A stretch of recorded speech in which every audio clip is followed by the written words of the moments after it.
Yeah, I just want to be the greatest. It's your boy HifiVega, and today I'm talking about the top 5 things you should know in car audio. I'm going to keep it kind of short and simple.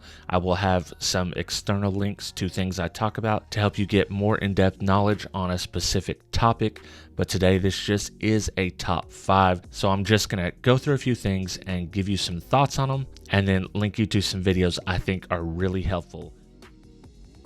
The number 5 thing in car audio you should know is it's not about the equipment you use, it's how you use the equipment you have. This goes for the equipment itself, the tools of the trade, and your knowledge. You can have the best set of speakers in the world, but if you don't install them properly, use sound treatment, and do everything you need to do, they're not going to sound to their full potential. On the other hand, you can have a relatively inexpensive pair of speakers, and if you sound treat it right, you install them properly, use the correct wiring method, check your polarity, they can sound as good as an expensive set of speakers in a poor installation. This goes for amps, this goes for tools, so you can have a bad table saw and set it up correctly to make good cuts. Just remember, you don't have to have the most expensive stuff to do a good job, but you do have to do it properly. And that's kind of why I started this channel, because there is a lot of things that I didn't know in car audio that I wanted to learn, not only for myself, but with you guys, and possibly help you out in the end.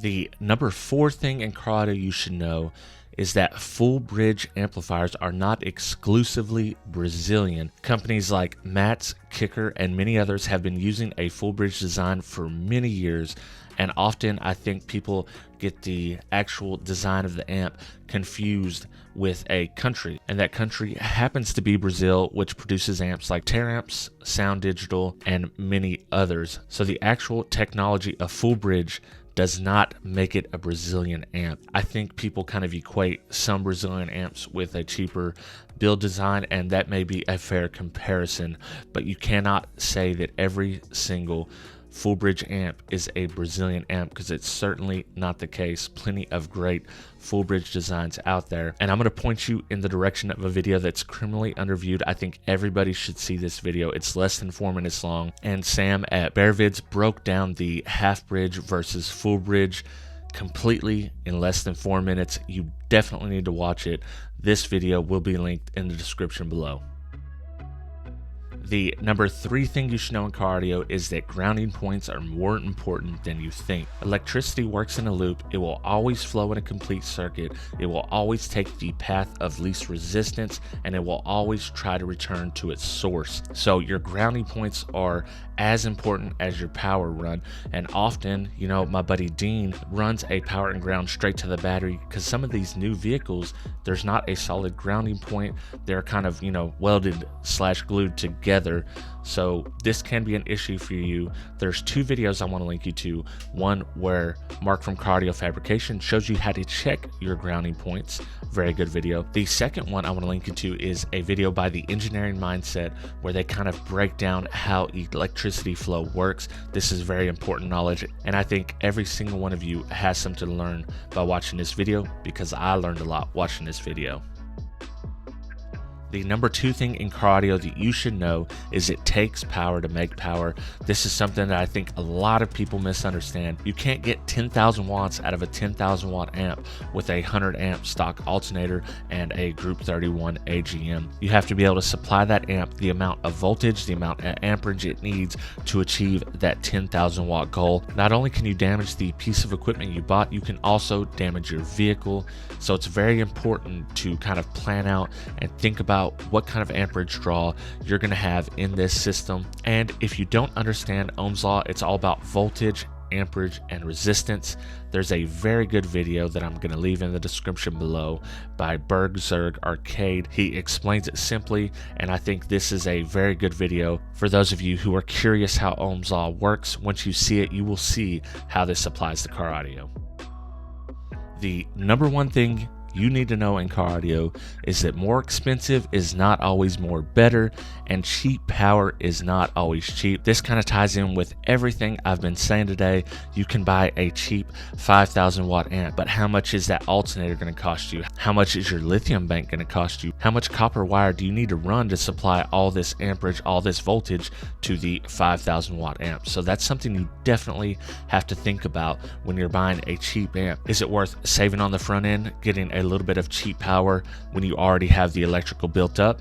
That might be worth it to you. If you do not, it may be worth it to you to go with a more efficient design. And sometimes you can find a cheap amp that kind of melds both of those worlds. You get pretty good efficiency with cheap power. So you definitely want to keep your eyes peeled for that. And there's no better source to know about amps, how they perform, what their efficiency is than Williston Audio Labs.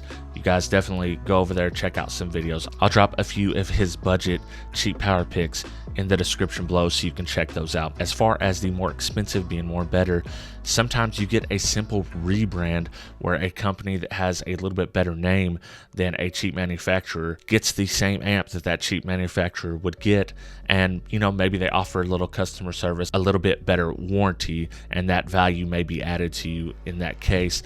If not, then you're paying, more for something just because of the name. And sometimes more reputable manufacturers are putting out a subpar product. So you definitely always need to be on the lookout for that and make sure you're getting what you paid for. And that's why guys like me, Derek, Andy, and a whole slew of other guys are on YouTube talking about what we do like and what we don't like about specific products. That's it. That is my top 5 things I think you should know about car audio. Let me know in the comments below what you think I should add to this list. Did I miss something? What are the top 5 most important things that you think someone else should know in car audio? If you like this style of video and you're not subscribed, please consider subscribing. I'd love to have you.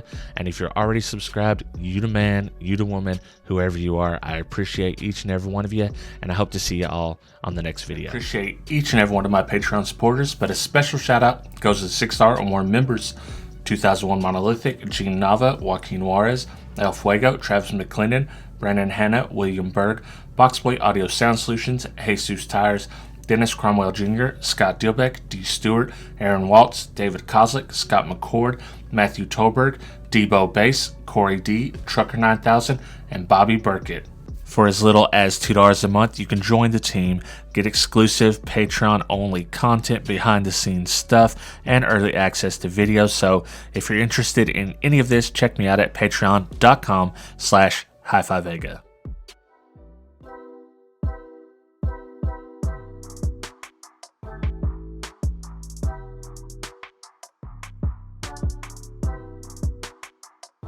This wouldn't be a HifiVega top 5 list without the addition of a bonus pick. And I've got a bonus thing everybody should know in car audio. That thing is simple.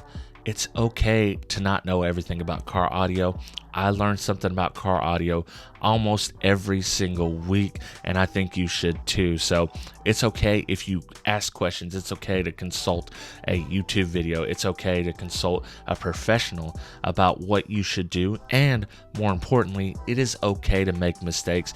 Everybody's made mistakes. I've admitted this several times on the internet that I was a guy that ran power wire through a door jamb, when I was like 16, 17, maybe even 18 years old, because that was the only way I could see it being done, and I didn't have the knowledge to go ahead and do it properly. So my channel is all about gaining that knowledge, helping not only find that knowledge for myself, but helping you find that knowledge. And I hope that these videos do help in that sense. So that's my bonus pick. I love each and every one of you. Everyone that sticks around for the after credits, you guys really are the OGs.